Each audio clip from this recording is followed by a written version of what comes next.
B and not to C. Today's video, we were discussing about leadership and its different types.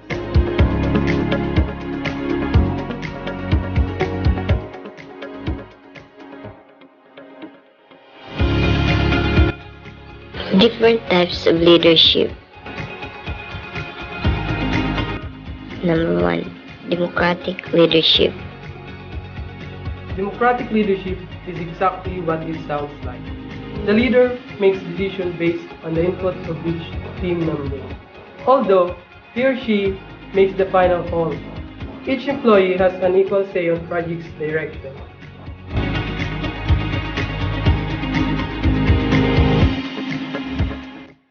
Pros and cons of democratic leadership. Pros: it fits almost every business. Often has a solution for complex problems. It promotes a creative environment.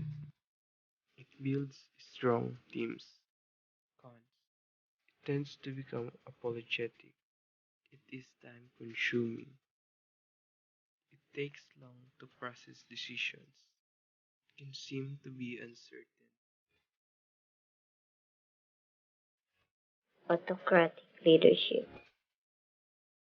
Autocratic leadership is the inverse of democratic leadership. In this leadership style, the leader makes decisions without taking input from anyone who reports to them. Employees are neither considered nor consulted prior to a direction and are expected to adhere to the decision at the time and place stipulated by the leader.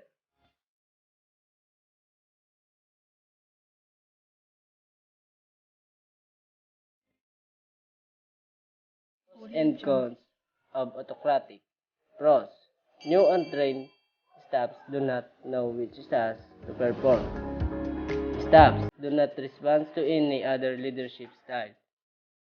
When there is a limit, time to make a decision. Sometimes a best effective style to use. Cons: staffs become tense and fearful. No suggestions are heard. Low staff morale, absenteeism, and work stoppage. Leaders only make the decision.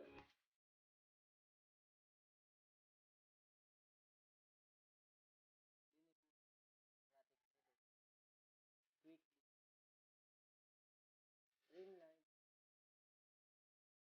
absolute control, focus, close supervision, maintains order.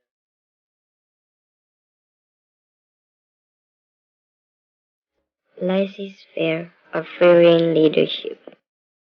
Prereign leadership. Leaders avoid responsibility and leave the members of the organization to establish their own work.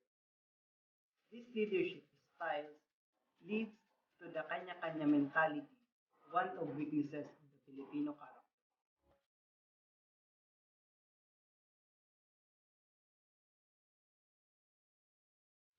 Pros and cons of pre-reign leadership. Pros: it is very useful in business where creative ideas are important. It is highly motivational as people has control over their work life. Staff does not feel insecure if there is no manager above them. Staff enjoys working in their leadership. Cons: it needs only expert or specialist. It makes coordination and decision making time consuming. Relies on good teamwork. Managers does not understand his role and hopes that the staff will cover for him or her. Strategic leadership. Strategic leadership. Strategic leaders sit at the intersection between a company's main operations and its growth opportunities.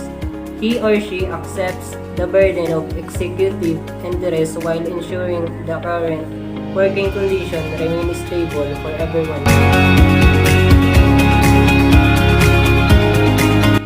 Advantages of strategic leadership.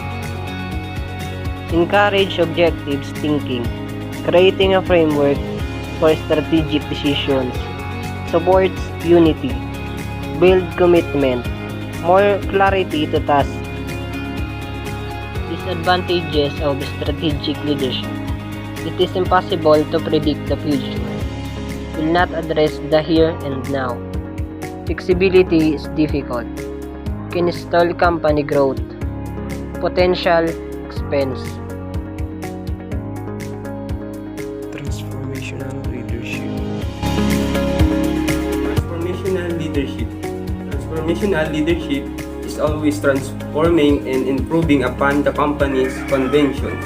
Employees might have a basic set of tasks and goals that they complete every week or month.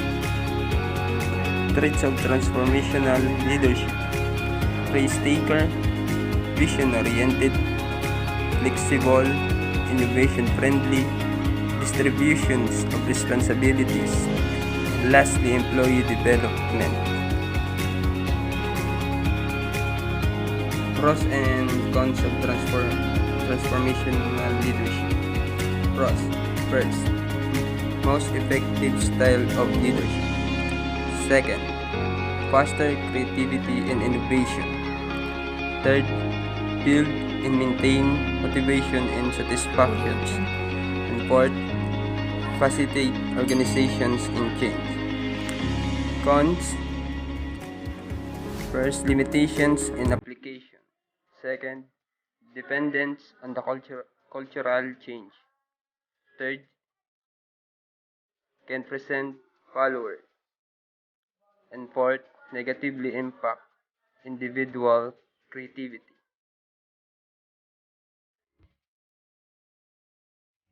Transactional leadership.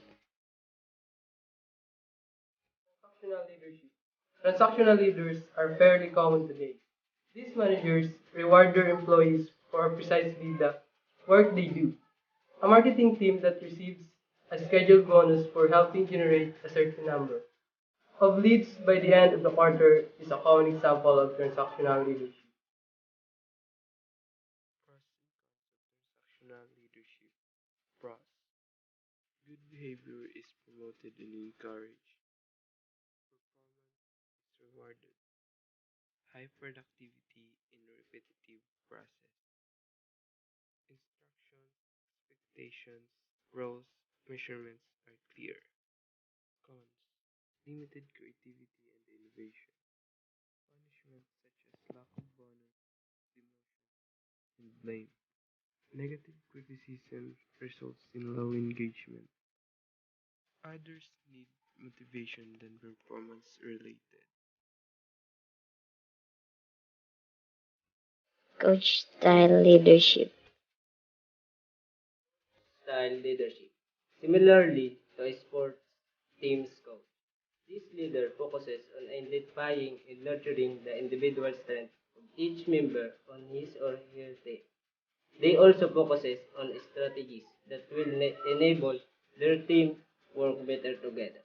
This style offers strong similarities to strategic and democratic leadership, but puts more emphasis on the growth and success of individuals' employees. Audio Jungle.